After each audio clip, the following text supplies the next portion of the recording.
Sublime amor, amor de Deus que a língua não traduzirá. Maior que o mar, maior que o céu, jamais alguém compreenderá. Ao pecador em aflição, seu Filho Deus entregou. Ao sofredor deu Ele a mão e as culpas lhe perdoou. Sublime amor, o amor de Deus, ó maravilha sem par. Por esse amor eternamente a Deus iremos louvar. Senti então mar se transformasse em papel, o céu também, e apenas Gil deslizasse, dizendo que esse amor contém. Daria fim ao grande mar, ao esse amor descrever, e o céu seria muito pequeno pra tal relato conter. Sublime amor, o amor de Deus, ó maravilha sem par. Por esse amor eternamente a Deus iremos louvar. Excelso amor, o amor de Deus que nos remiu da perdição. Em gratidão proclamaremos tão grande amor e salvação. E quando enfim do lar dos céus, em doce glória eterna, pra sempre desfrutaremos do grande amor divinal. Sublime amor, o amor de Deus, ó maravilha sem par. Por esse amor eternamente a Deus iremos louvar.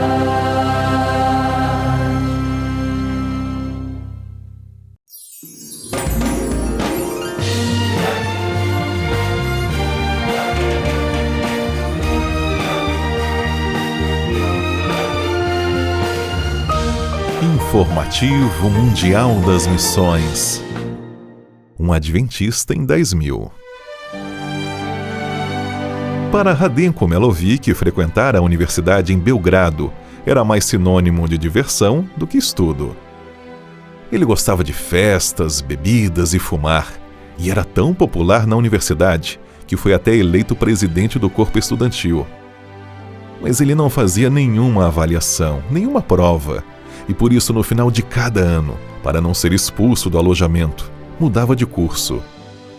Foi assim por 4 anos, mas então a tragédia ocorreu na sua família e ele ficou devastado, em depressão. Por isso, pela primeira vez na vida, Radenko orou pedindo que Deus lhe revelasse o caminho certo a seguir. Entre os 10.000 alunos da universidade, havia uma jovem adventista chamada Emília, e logo Radenko a conheceu. A estudante gostava de falar sobre Deus e em pouco tempo convidou Radenko para visitar uma igreja adventista. Na igreja, Radenko começou a estudar a Bíblia e ficou surpreso ao descobrir que o sábado era o dia sagrado de Deus. Logo ele foi perguntar ao sacerdote da igreja de seus pais sobre o sábado, e a resposta foi: Guardamos o domingo porque foi o dia que Jesus ressuscitou. E o sacerdote acrescentou: nossos líderes decidiram pelo domingo e eu não questiono essa opinião. Radenko percebeu que a igreja de seus pais não seguia a Bíblia e então continuou a estudar a palavra de Deus com os adventistas. Hoje Radenko tem 58 anos, terminou sua graduação e é um ancião ativo da Igreja Adventista de Nova Belgrado. Essa igreja na Sérvia receberá parte da oferta deste trimestre. Eles desejam construir um prédio próprio para a congregação.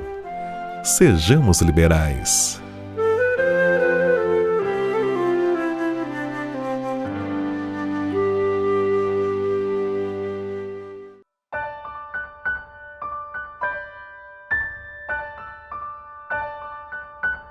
Olhando com fé ao Redentor, João erguera-se às alturas da abnegação.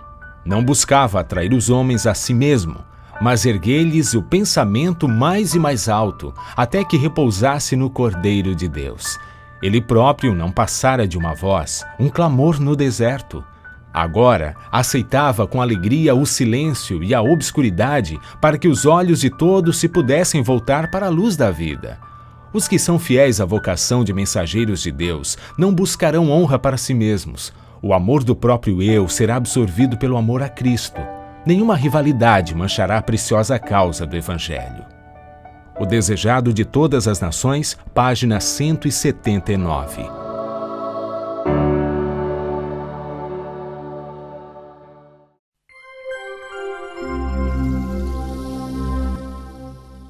Olá, bom dia, feliz sábado, Gabriel. Feliz sábado, Jobson, bom dia.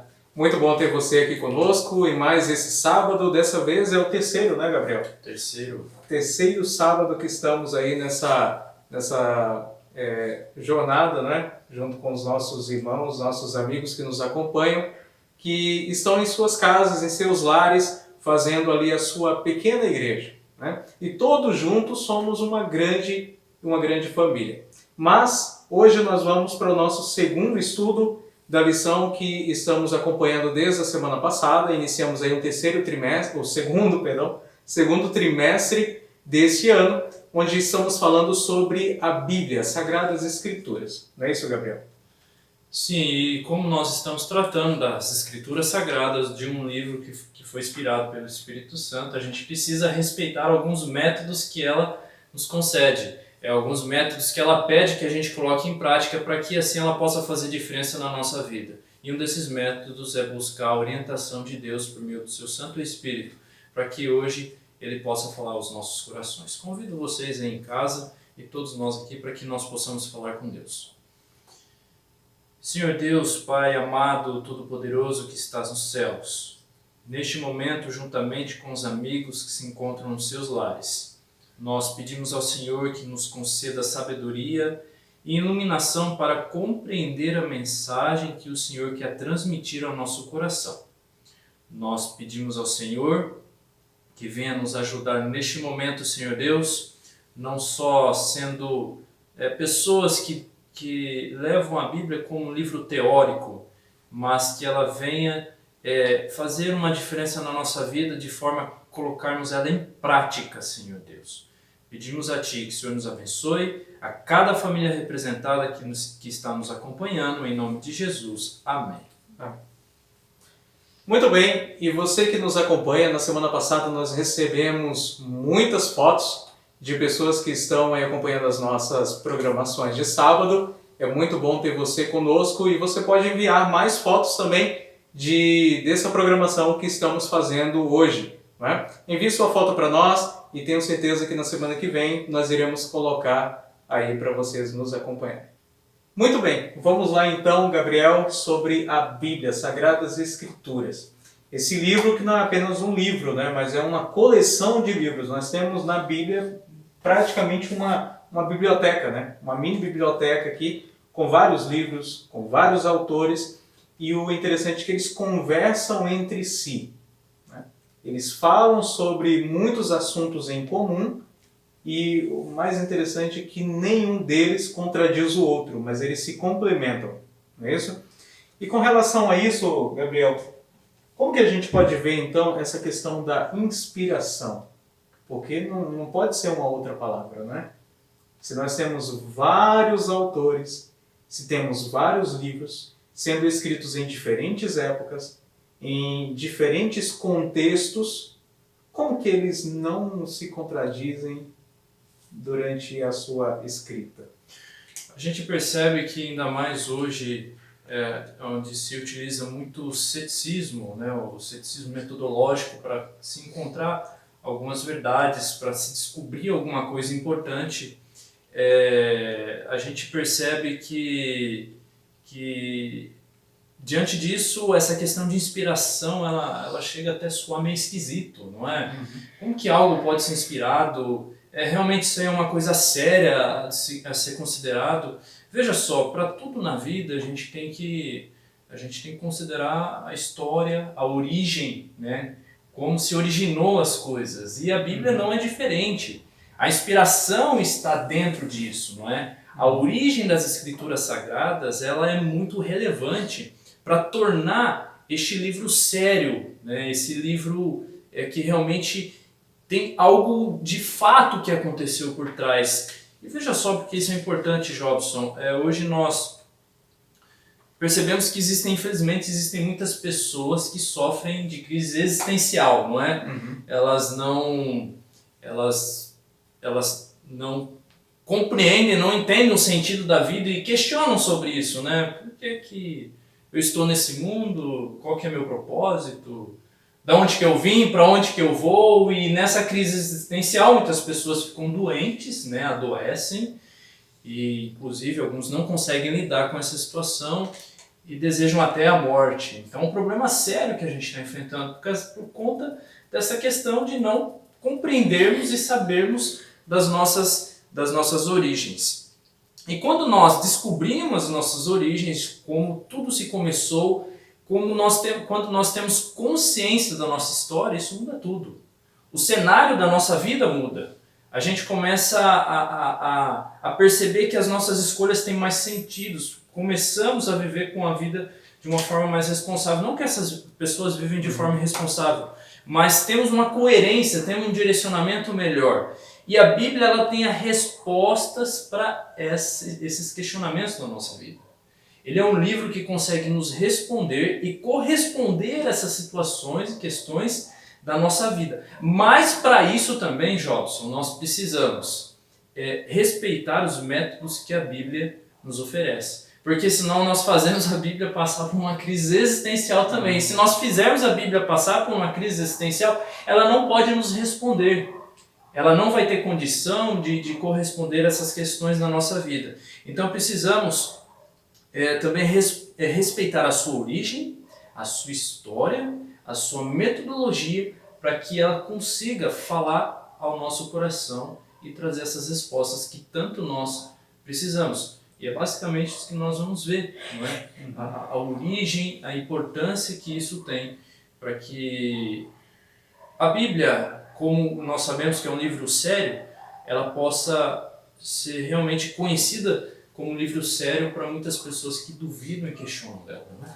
Mas aí que está um detalhe. O Gabriel ele comentou aqui a respeito de pessoas que podem encontrar na Bíblia respostas para os seus questionamentos pessoais e assim ajudar em sua vida, né? Mas talvez a gente possa fazer uma ligação da Bíblia com determinados livros de autoajuda, né?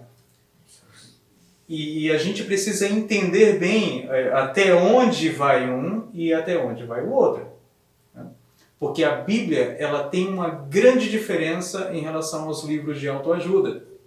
Primeiro que a Bíblia é um livro que não vem de concepção humana. É um livro que é inspirado pelo próprio Deus. É a palavra de Deus escrita por pessoas, por seres humanos, dentro das suas limitações humanas também. Deus respeita isso, né? A limitação de cada pessoa, a cultura de cada pessoa. Deus respeita essas coisas, né? Mas aí, os livros de autoajuda, muitas vezes, não ajudam em nada. A Bíblia, no entanto, tem um poder tão grande que pessoas de diferentes épocas, pessoas de diferentes culturas, de diferentes idades, não importa, todas as pessoas podem encontrar alívio nas Escrituras Sagradas, mesmo aquelas que muitas vezes acreditam que têm uma vida muito tranquila, muito boa, podem encontrar ali algum auxílio para alguma coisa que esteja acontecendo em sua vida ou da sua família, né? Aqui é interessante, Jobson, que a gente precisa considerar algo. A primeira regra que a gente tem que ter muito bem clara na nossa mente ao termos contato com a Bíblia é que ela tem origem divina. Essa é a primeira regra. A Bíblia, ela tem origem divina. E por isso que ela é um livro diferente. É por isso que ela é um livro diferente de muitos outros que eu tenho aí na minha biblioteca, no meu armário, porque a pessoa ela teve as suas próprias motivações, não é? Alguns contextos, alguma situação que levou a ela a escrever aquele livro por suas próprias motivações e objetivos. A Bíblia ela não foi construída por motivações humanas, mas por origem divina. Inclusive nós vimos isso no estudo da lição da semana passada. Aí a gente pode até levar um pouquinho sobre esse questionamento, mas origem divina. Peraí, mas essa história de Deus, será que Deus realmente existe? Como que eu posso levar essa questão a sério? Então, já que é para a gente levar essa questão a sério, pergunto, é possível provar que Deus não existe? Não. Através dos métodos científicos, através das metodologias que nós temos hoje, elas são limitadas para provar se Deus não existe. Então, não é possível provar que Deus não existe. Sendo não possível provar que Deus não existe, então devemos levar em consideração isso, não é? Porque entra a questão da fé também, e a gente vai comentar sobre isso. Um detalhe é que se fosse possível provar que Deus não existe, ele não seria Deus. Porque o próprio Deus está acima de qualquer experimento humano. Se fosse possível colocar Deus dentro de um tubo de ensaio, e a própria metodologia bíblica não faria sentido, né? Porque ela nos leva à necessidade da fé, não é, Jobson? Então, veja só, precisamos levar isso em consideração. Né? Por que ignorar isso? Por que deixar isso de lado? Se muitos que se pautam na ciência, dizendo que a ciência é o meio do qual que pode responder às coisas difíceis da vida, e ela não pode responder a isso. Nem tudo. Não vamos considerar isso, vamos deixar os preconceitos de lado e deixar acontecer, porque ao momento que você permitir que isso aconteça na sua vida, pode acontecer uma transformação e algo surpreendente, mesmo você não crendo. Mas a partir do momento que a gente toma essa escolha, é uma oportunidade que a gente dá para a diferença acontecer na nossa vida.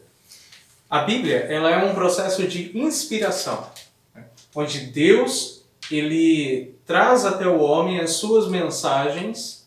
Essas mensagens são escritas e quando elas são escritas, elas são transmitidas até as outras pessoas. Isso transforma vidas. Só que nós precisamos entender como funciona esse processo da inspiração. Como que Deus, que é um ser que não consegue, né,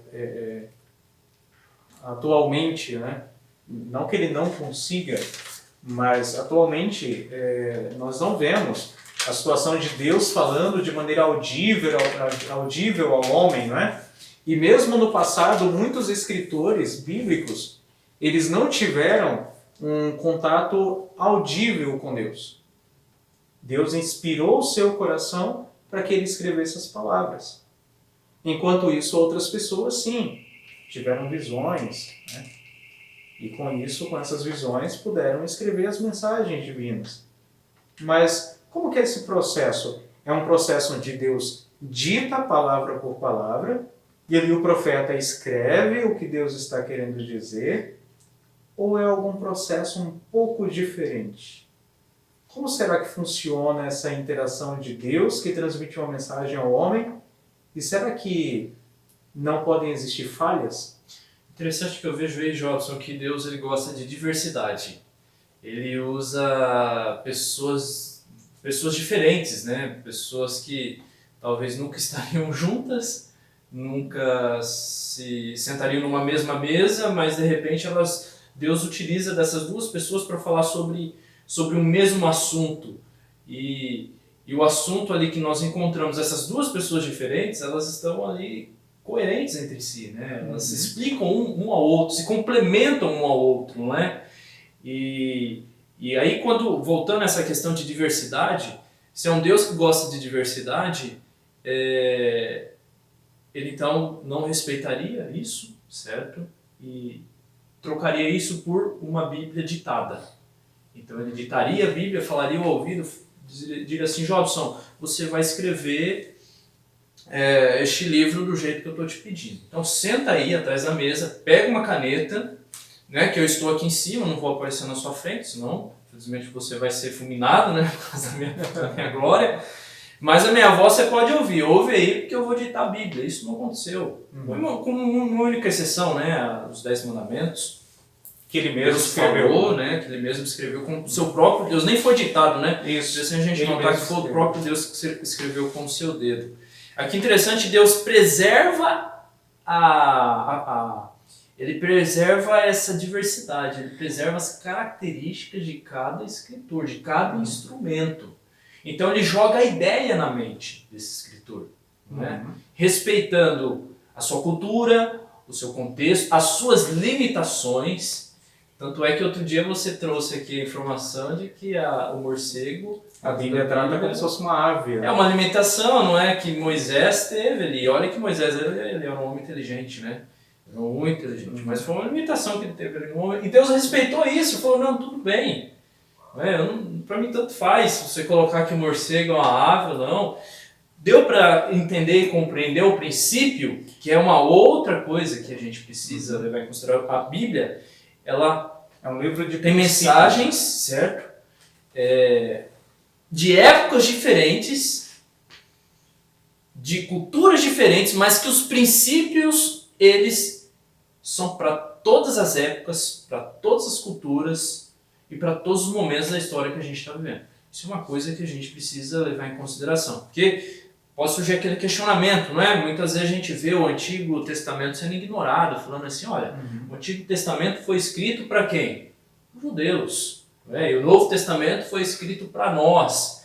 Então, o que é importante, o que vale é estudar o Novo Testamento. O Antigo Testamento não precisa mais, porque ele já teve a sua aplicação, a sua validade. Isso não é verdade.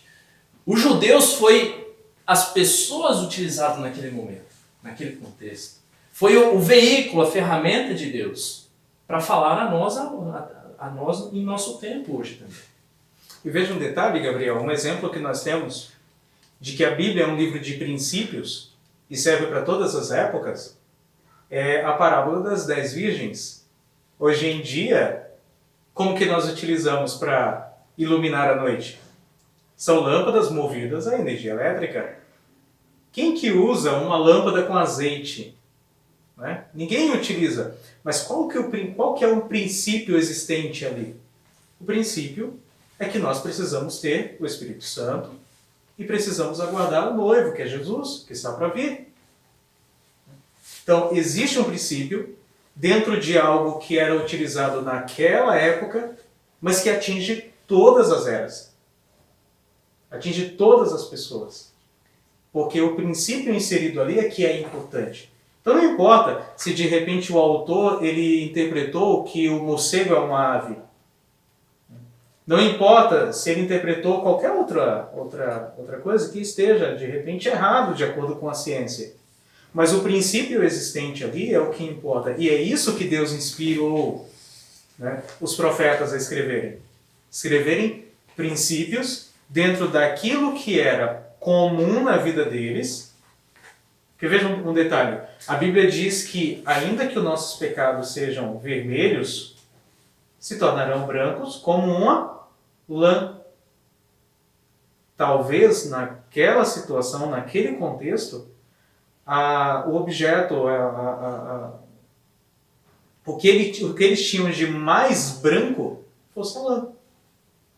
E nenhuma outra coisa poderia superar a brancura da lã. Eu já ouvi dizer, por exemplo, que existem regiões no mundo que esse texto ele diz que se tornarão brancos como a polpa do coco. Me fala o que é mais branco em determinadas localidades que a polpa de um coco. Então, é a didática divina dentro da limitação humana, mostrando princípios para todas as pessoas. É muito importante também sobre essa questão da inspiração, Jobson, porque muitas pessoas gostam de se apegar em uma parte da Bíblia, dizendo assim, não, essa parte da Bíblia ela fala mais ao meu coração. E aí quando eu me deparo com uma outra parte da Bíblia, por exemplo, o livro de Crônicas, né, eu encontro Deus falando no meu coração. E Deus ele fala a nós em todos os lugares da Bíblia, né? Porque a Bíblia ela foi inspirada por inteiro. Ela não foi mais inspirada em um local E menos em outro. Né? Se você não está conseguindo ter essa sensação de que está inspirado aquela parte da Bíblia, você lê para ver o que Deus está falando ali para você, é porque tem alguma coisa errada. Né? Você não compreendeu ainda a Bíblia. Entenda que nada ali na Bíblia foi colocado por acaso. É porque você ainda não compreendeu aquela mensagem. Né? E você precisa trabalhar mais, estudar mais para descobrir qual que é a mensagem de Deus para a sua vida naquela parte da Bíblia. Nós não vamos deparar com as Escrituras Sagradas e de repente compreender toda a mensagem para ela na nossa vida. Nós começamos devagar. Né? O próprio Felipe, eunuco, não é? Eunuco. Ele estava indo embora para a sua casa, possivelmente indignado, porque não compreendia uma parte do livro de Isaías. Eu imagino o eunuco estando indignado. Ele não tem culpa, não é? Só que Deus, vendo a persistência do eunuco, mandou um dos seus servos lá, Filipe, para que pudesse ajudar a compreender e explicar. E assim, as Escrituras Sagradas, a gente precisa ter esse contato diário com ela. Não é porque você não entendeu uma parte que você não vai entender amanhã, daqui a um mês. Não sabe, Deus, Como a própria ele Bíblia sabe diz, te conduzir. É um Isso. pouco aqui e um pouco ali. Regra e mais regra, preceito e mais preceito, para que haja compreensão. Sim. E um detalhe, Gabriel, o exemplo que você utilizou, o eunuco estava lendo o Antigo Testamento, já no período pós-nascimento de Jesus. Né? Então a Bíblia, ela por inteira é importante e igualmente inspirada. Quando a gente pega o livro de 2 Timóteo, capítulo 3 e 16, não é? Acho que inclusive a lição aqui, ó, 3, 16, verso 17, que diz lá que toda a Bíblia é inspirada. Não é? Até vou comentar uma outra parte aqui, mas diz que toda a Bíblia é inspirada. Pergunto, Jobson, quando Paulo estava escrevendo sobre toda a Bíblia lá, qual que era toda a Bíblia que ele estava escrevendo? Não existia ainda o Novo Testamento. Né? Ele estava acabando de escrever, ele estava com um lápis ou a pena empunhada ali para escrever o Novo Testamento. Ele estava falando sobre o Antigo Testamento. Muitas vezes a pessoa não percebe isso, né? Isso é uma forma de você fazer uma leitura séria das Escrituras Sagradas. Né? E aí nós entramos num detalhe. Toda a Bíblia é importante, toda a Bíblia nos traz lições importantes, mas existe um foco central na Bíblia, que é Jesus. E Jesus é a própria palavra. Como é possível isso? Como é possível nós fazermos um paralelo entre as Sagradas Escrituras, a Bíblia, e a pessoa de Jesus, que é Deus, e que a Bíblia trata Jesus como sendo o Verbo que se fez carne?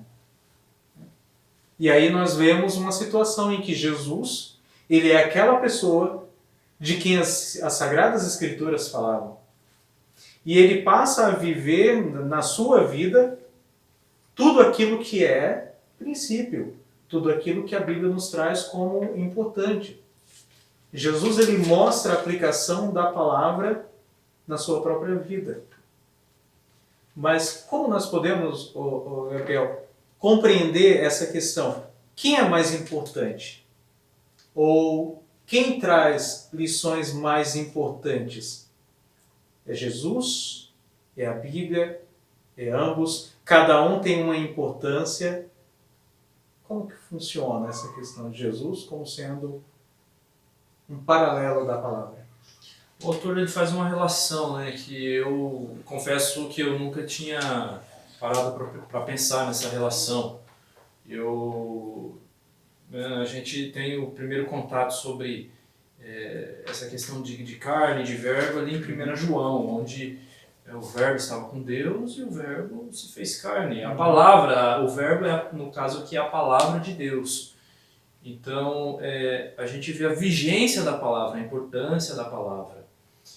Tanto é que a palavra ela é tão importante, a vontade de Deus ela é algo tão necessária para o ser humano, que Deus ele fez questão de que isso não fosse esquecido. Tanto é que ele pediu para que fossem feito, escrevesse, né? A gente vê alguns textos na Bíblia que Deus pede assim, olha, escreve isso, não deixe de escrever isso, para memória, para que fique para memória. E também é uma forma de nós comprovarmos a veracidade da Bíblia, não é?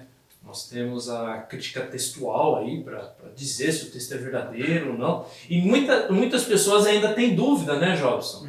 Imagina se não tivesse o texto escrito. Eu acredito que nem teríamos mais as mensagens bíblicas, né? Ou talvez teríamos apenas alguns fragmentos e possivelmente muito deturpados também. Talvez, né, estaríamos na situação de Abraão lá, né, que quem sabe era um dos últimos homens que tinha conhecimento de Deus, não sei, é uma hipótese. Que era passado de forma oral, né? De forma oral, né? Não existia a palavra escrita. E é interessante até a gente, só aqui abrindo uma janela, sobre esse questionamento da Bíblia, muitos dizem assim, mas como que Moisés escreveu se a origem da forma como nós vemos a Bíblia hoje, né? Porque antes escreviam, era feito por desenhos, né, no Egito e tal, da forma alfabética, acho que é assim que fala. Como que Moisés escreveu a Bíblia se isso foi ser inventado, desenvolvido depois, né? Então se descobriram que Moisés ele cuidava das ovelhas na região onde foi desenvolvido, né, a escrita como nós conhecemos hoje, de uma forma muito mais desenvolvida, né? Ali na região dos fenícios e tal. Olha só que interessante. Então é a Bíblia, mais uma vez, sendo coerente para nós. Muito bem, falando da importância disso, né, que Deus ele não quer que nós esqueçamos a sua vontade, e nós temos esse acesso, o Jobs tem a Bíblia dele, eu tenho a minha. Hoje a Bíblia deve ter sido traduzida praticamente para quase todas as línguas, é muito importante a gente ressaltar isso. Mas existe essa relação entre a Bíblia e Cristo, né? E eu nunca tinha parado para pensar. Nós vemos aqui, por exemplo, a origem das Escrituras. A origem é divina, mas nós temos ela sendo feita por mãos humanas, né? Mãos falhas, humanos falhos com suas limitações. Nós temos aqui Jesus, um ser divino, alguém perfeito, que vê a necessidade de se encarnar e viver entre os homens. Um ser perfeito, mas que está dentro de um corpo que não é perfeito. Por que não é perfeito? Porque ele sente dores, ele sofre, ele passa necessidades. Essa é a questão que eu digo, não porque Cristo pecou, porque Cristo nunca pecou. Olha que paralelo interessante. A palavra perfeita, ela é registrada então nas Escrituras Sagradas, sendo feito por homens limitados e imperfeitos. Nós temos também um ser divino, o rei de todo o universo, perfeito, agora se fazendo homem, não é? Para mostrar, revelar Deus a nós e colocar em prática o plano da salvação. E entre os outros paralelos, né, que nós temos aqui, esse é um dos que nós encontramos. Pois é, as Sagradas Escrituras são um livro ou uma coleção de livros que traz muitas verdades.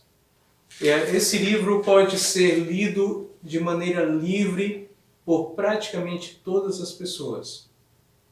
Mas existem aquelas pessoas por quem esse livro transforma a sua vida. E por que isso acontece? Isso acontece porque existe um diferencial. Para que a palavra de Deus transforme vidas, é necessário uma palavrinha com 2 letras apenas: a fé. É necessário crer que esse livro não é apenas um livro qualquer escrito por mãos humanas, como diversos outros, mas é um livro que foi inspirado por Deus para nos trazer verdades importantíssimas para a nossa salvação. É um livro que traz uma mensagem divina escrita por humanos. E esse livro, não é, Gabriel? Quando ele é aceito pela fé, é o que realmente faz a diferença. As Escrituras Sagradas é um livro que ela veio dizer para você o que você tem que fazer. Ela tem que sair da teoria e se tornar algo prático na nossa vida, porque a Bíblia ela está aí para isso. Ela é um livro prático.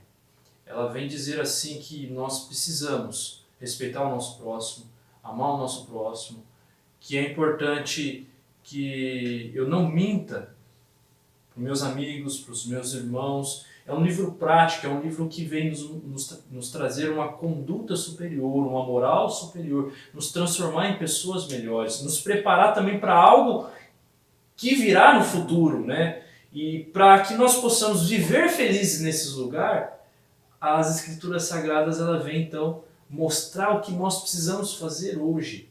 Então não é um livro simplesmente assim de teoria. Tem muita teoria, mas ela não vem com esse objetivo. Também não é um livro de filosofia, que a filosofia ela está aí para tratar de problemas, não é? A Bíblia não é um problema.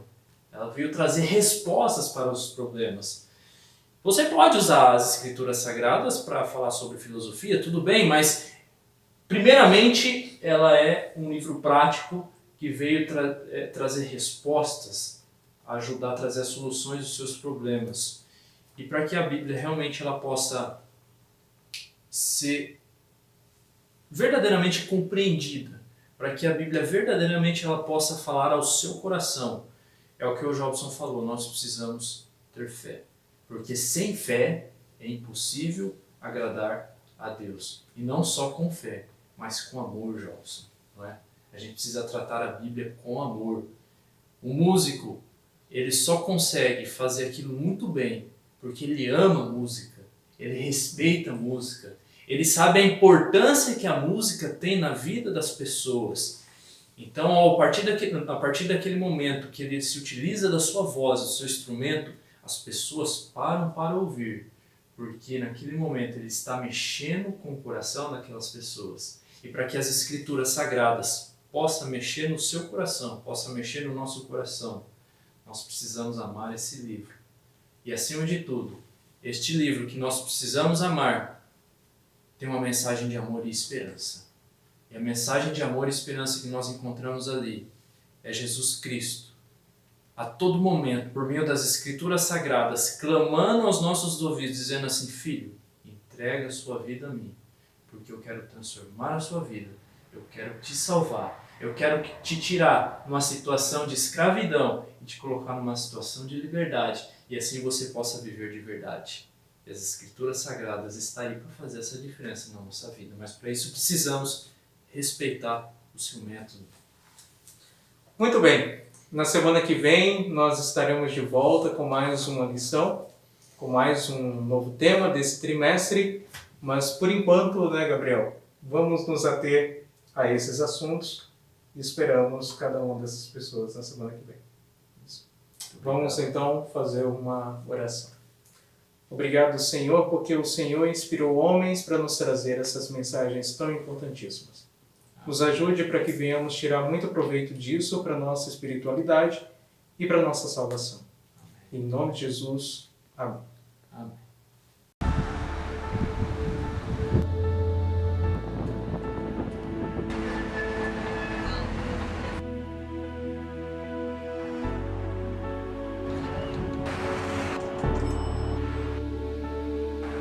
A partir deste momento,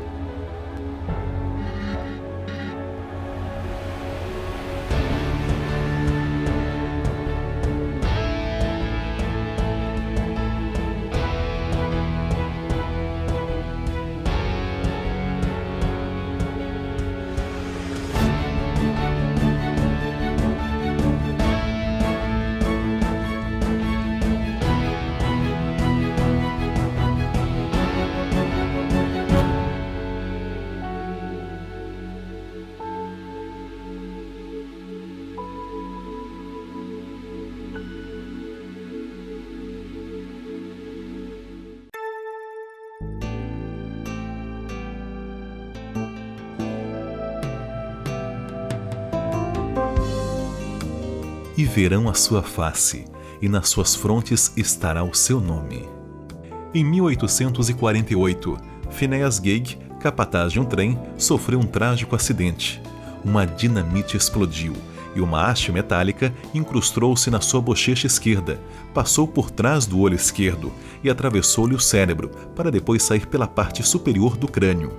Miraculosamente, Phineas sobreviveu, com total força física, inteligência intacta e só as cicatrizes. Mas um problema visível marcaria sua vida. Mudou a sua personalidade.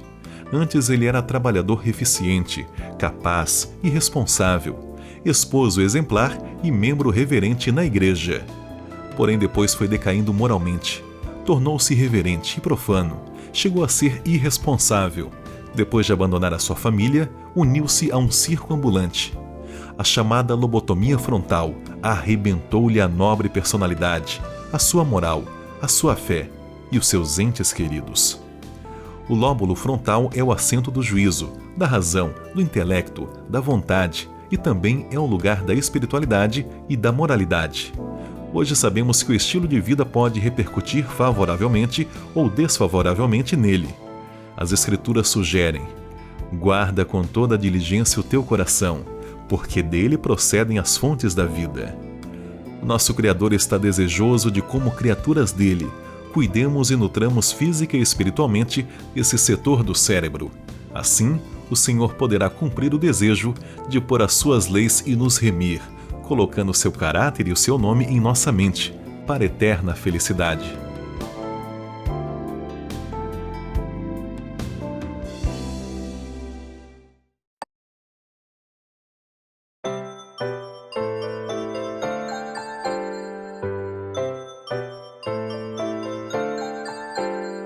Chegou a hora de adorar ao Senhor. Chegou a hora de ouvir do seu amor. Lindas histórias que vêm ensinar a sempre em Deus confiar. Chegou a hora de adorar ao Senhor. Chegou a hora de ouvir do seu amor. Vem, amiguinho, comigo sentar e vamos quietinhos ficar, prestando atenção em adoração.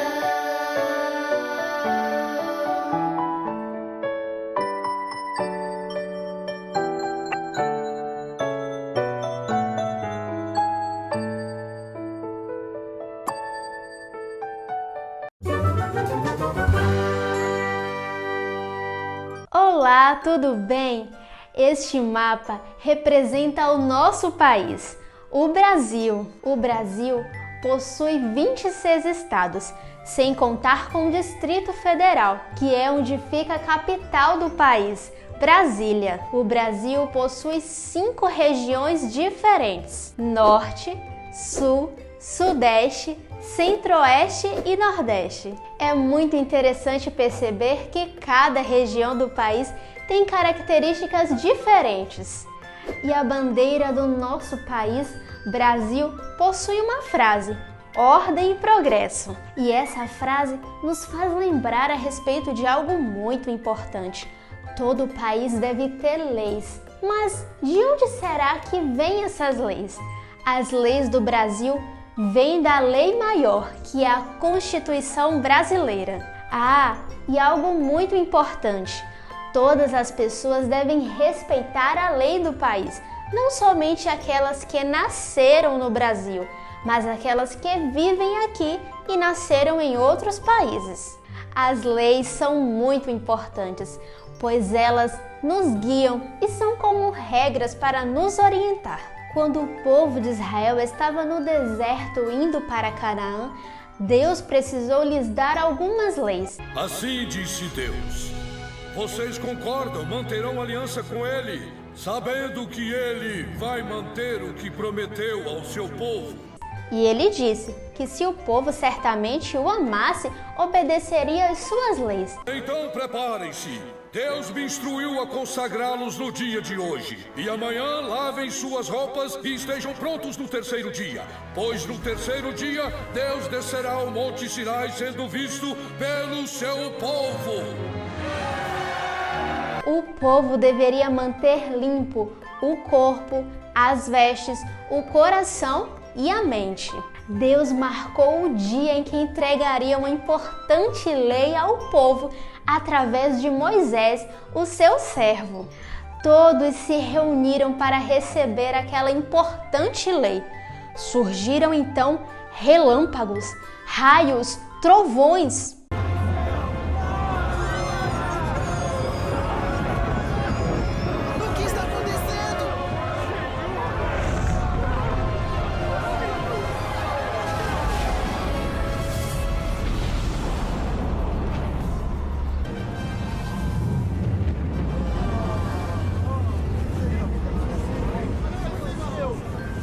A cena foi tão incrível que todo o povo tremeu. A lei que Deus deu para o povo foi escrita com o seu próprio dedo em tábuas de pedra, porque não havia outro material para ser escrito naquele tempo. Eu sou o Senhor seu Deus, aquele que tirou vocês do Egito, onde eram escravos. Não adorem outro Deus senão a mim. As pessoas ficaram tão felizes que disseram a Deus: certamente nós obedeceremos ao Senhor, vamos cumprir todas as regras. Aquele povo sabia que as regras de Deus eram uma forma deles serem protegidos e que era a demonstração do amor de Deus para conosco.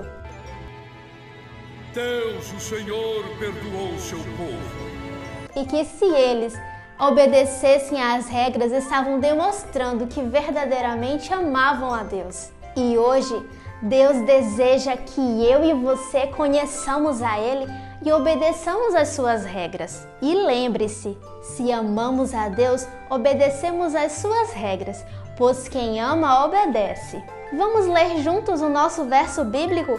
João 14, verso 15. Se vocês me amam, obedeçam os meus mandamentos. Vamos orar? Bondoso Deus, nós te agradecemos pelos mandamentos que o Senhor nos deu. Queremos te amar e te obedecer. Em nome de Jesus, amém.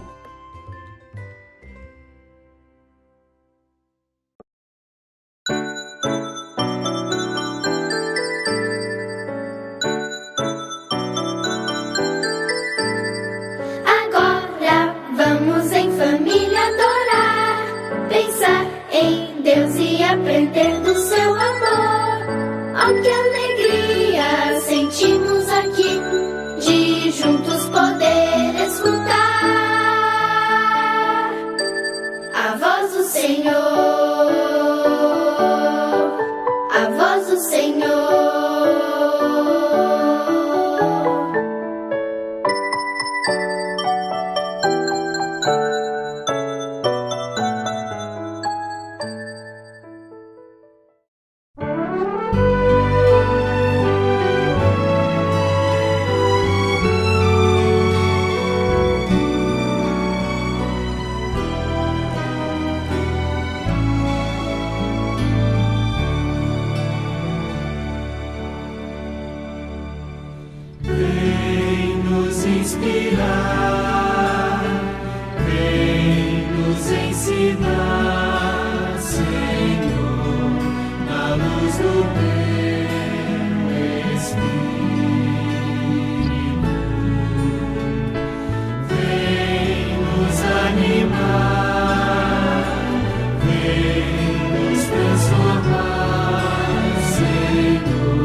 Feliz sábado, irmãos!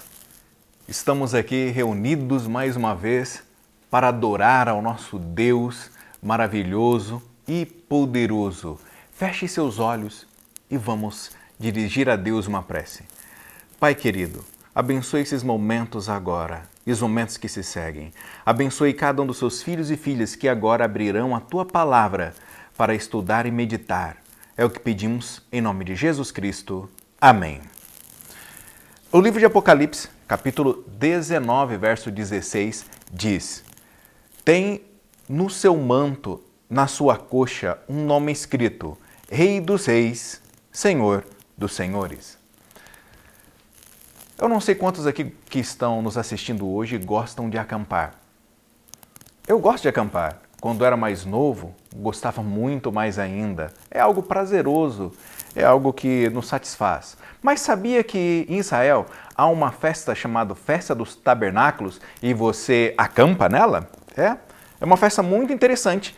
A festa tabernáculo, ela não teve o seu comprimento tipológico, o que significa que cada festa, cada elemento, cada atividade de Israel, ela possuía um comprimento em Cristo. E o cumprimento desse evento, ele ainda não ocorreu. Então nós temos o cordeiro, cada parte do santuário, cada um daqueles elementos simbolizava algo. Agora, não vamos tratar desses elementos, mas vamos tratar sobre essa festa. Essa festa, ela simplesmente representa a volta de Jesus. Mas vamos falar aqui um pouquinho mais sobre essa festa. Quando que ela ocorria? Ela ocorria entre o dia 15 a 22 do 7º mês do calendário hebraico. E era uma celebração maravilhosa, ela acontecia em 2 momentos interessantes. Quais seriam esses?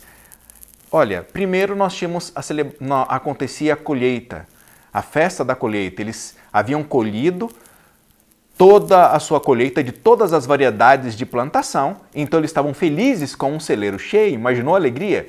E um segundo elemento havia acontecido. O segundo elemento era o dia da expiação. Já havia acontecido, já tinha se passado. Então, olha só como o povo estava com o coração alegre e feliz, cheio de alimento, comida em abundância, perdão dos seus pecados pelo dia da expiação. E agora, tudo isso apontava para um momento fantástico. Eu estou agora celebrando a festa dos tabernáculos, que aponta que aquele que há de vir, virá. Que aponta, como Apocalipse diz, estava escrito na sua coxa o seu nome, que é Rei dos Reis e Senhor dos Senhores. Aponta para este momento, o momento em que o Senhor da colheita, que o Senhor do perdão vem para celebrar com o seu povo todo o perdão. Que coisa maravilhosa! O que mais simbolizava essa festa é quando essa festa foi dada, ela foi dada como um simbolismo da saída do povo de Israel. Da onde? Do Egito. O Egito representa esse mundo de pecado. Canaã terrestre representa novos céus, nova terra. Canaã, a nova Canaã. Veja que coisa linda. Hebreus, a galeria de Hebreus, Heróis da Fé, falava sobre isso. Mas vamos voltar aqui de novo.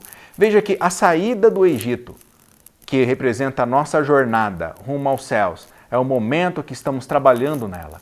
E a festa do tabernáculo fazia com que as pessoas lembrassem desse momento, do momento em que saíram da escravidão do pecado e no momento que agora estavam na terra que mana leite e mel, em Canaã.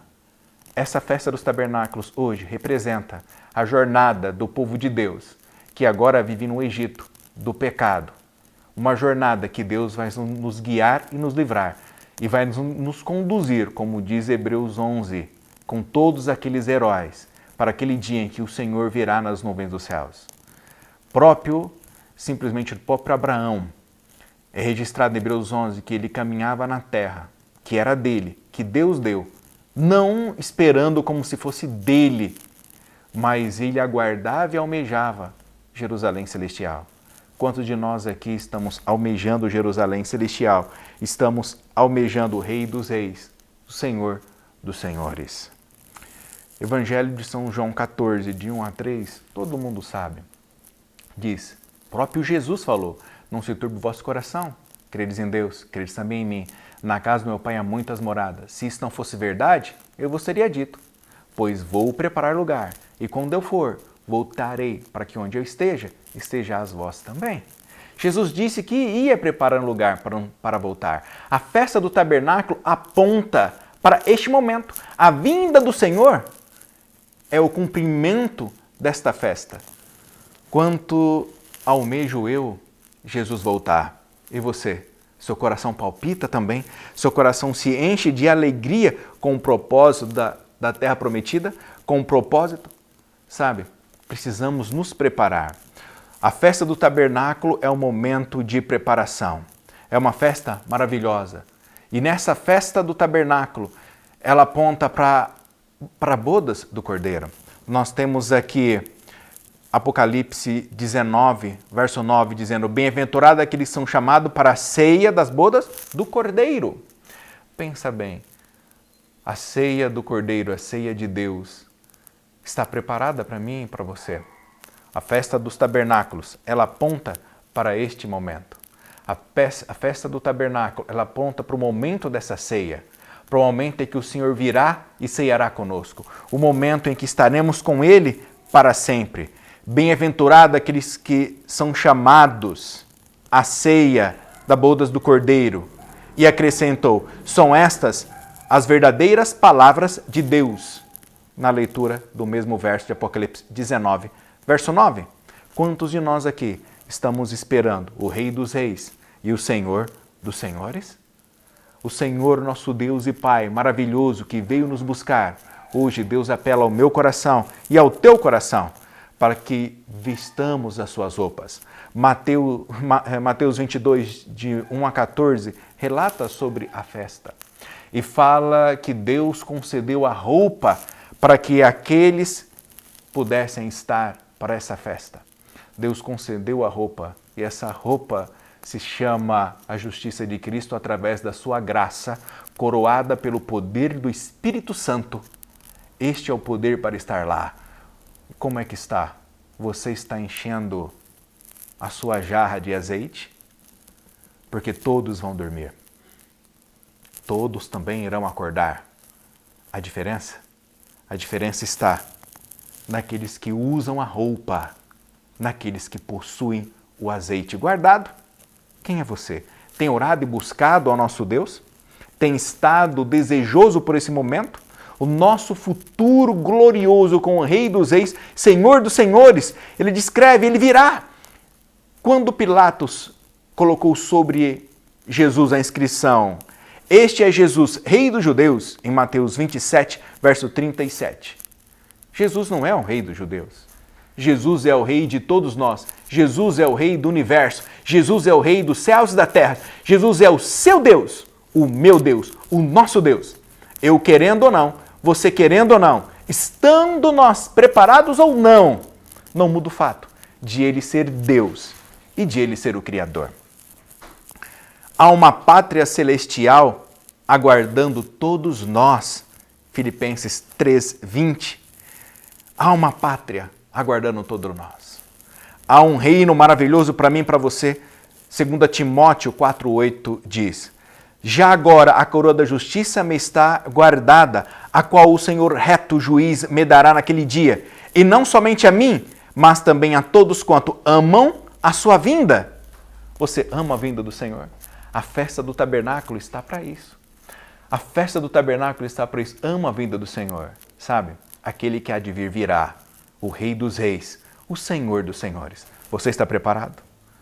Você deseja de todo o seu coração que o nosso Senhor venha? O texto de Marcos 16:16 diz: quem crer e for batizado será salvo. Você acredita? Você quer ser batizado? Nós agora estamos terminando a Semana Santa. Deus apela, não eu. Eu não sou ninguém. Eu não tenho poder para tocar os corações. Como diz a lição da Escola Sabatina de hoje, somente o Espírito Santo pode tocar. A palavra sem o Espírito Santo não é nada. O instrumento sem o poder não significa. Deus pergunta para você hoje: você aceita ser batizado? Se sim, eu vou estar orando por você. E eu te convido a participar do culto de domingo no Zoom. E te convido a participar do culto de sábado, que é um culto de pedido de oração. E eu te convido a dizer sim e a escrever no nosso grupo e nós estaremos preparando você para o batismo. Estaremos até dando uma classe bíblica batismal através do Zoom. Vai ser muito interessante. Queridos, você aceita? Você quer ser batizado? Quer nascer de novo? João 3, de 3 a 5. Quem não nascer da água e do Espírito não pode ver o reino de Deus. Você quer ver o reino de Deus? Apocalipse diz claramente. Apocalipse capítulo 1, verso 1. É a revelação de Jesus Cristo que Deus lhe deu para mostrar aos seus servos as coisas que em breve devem acontecer. A revelação bíblica é para os servos de Deus, é para aqueles que amam. As coisas espirituais só podem ser discernidas espiritualmente e não de outra forma. Não tenho como estudar e compreender as grandezas da Bíblia sem o poder do Espírito Santo. Não tem como ninguém hoje ser tocado por essa palavra se não for através do poder do Espírito Santo. E eu, como teu pastor, como teu irmão, como conservo teu no trabalho de Cristo, amigo, irmão, te convido, entregue o teu caminho ao Senhor. Confia nele, que o mais ele fará. Depois de tanto esperar, escutei uma voz do céu, tão forte como um trovão, como águas a jorrar.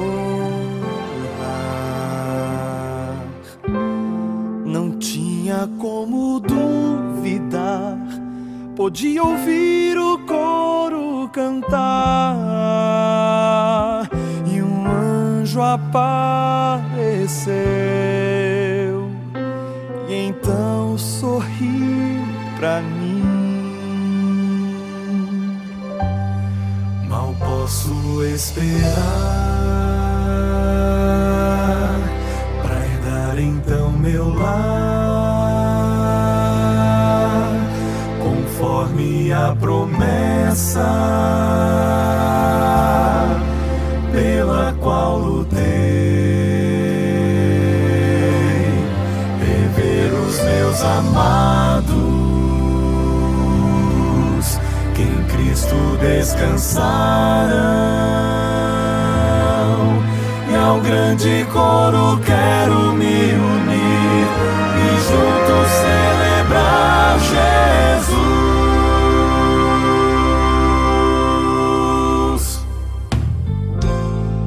Não posso nem acreditar que meus olhos podem ver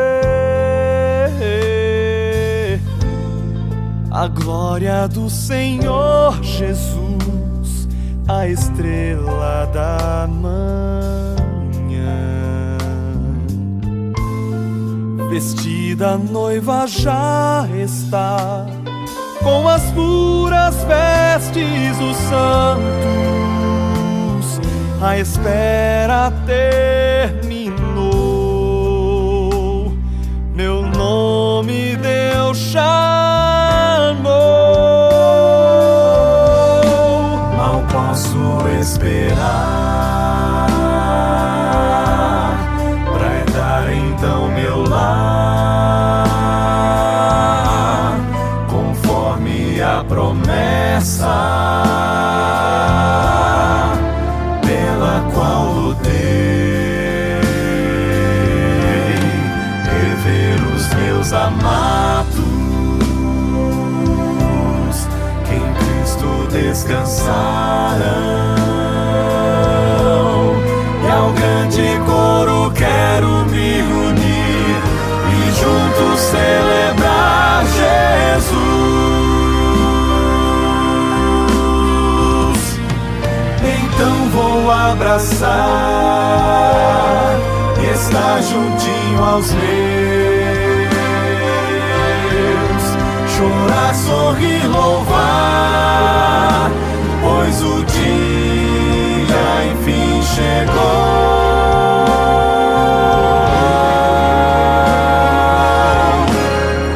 Mal posso esperar pra herdar então meu lar, conforme a promessa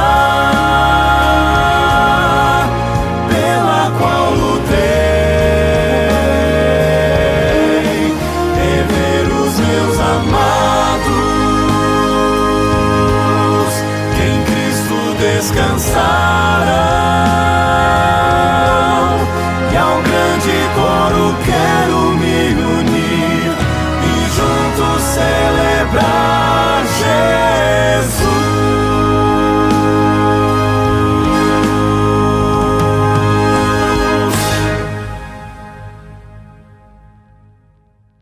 Vamos orar.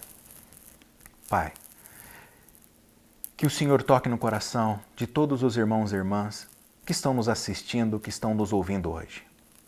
Que o Teu Santo Espírito os convença do pecado, da justiça e do juízo, conforme o Senhor prometeu. Que eles recebam uma porção dobrada do Teu santo e divino poder. Que cada um deles saia nesta manhã renovados, revigorados, para Te adorar, para Te amar. Que eles amem cada vez mais uns aos outros. Que a compreensão da palavra seja grandiosa.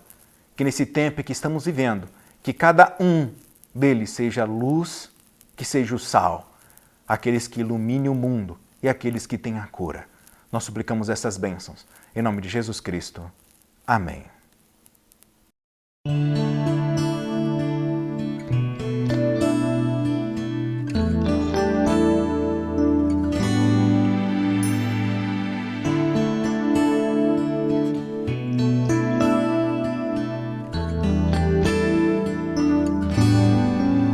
Hoje aqui, meu Jesus me tomou em seus braços e senti o calor do Espírito Santo. Vou em paz, pois o meu Deus ao meu lado vai ficar. E em breve sua face eu verei lá no céu. Hoje aqui, meu Jesus me tomou em seus braços e senti o calor do Espírito Santo. Vou em paz, pois o meu Deus ao meu lado vai ficar. E em breve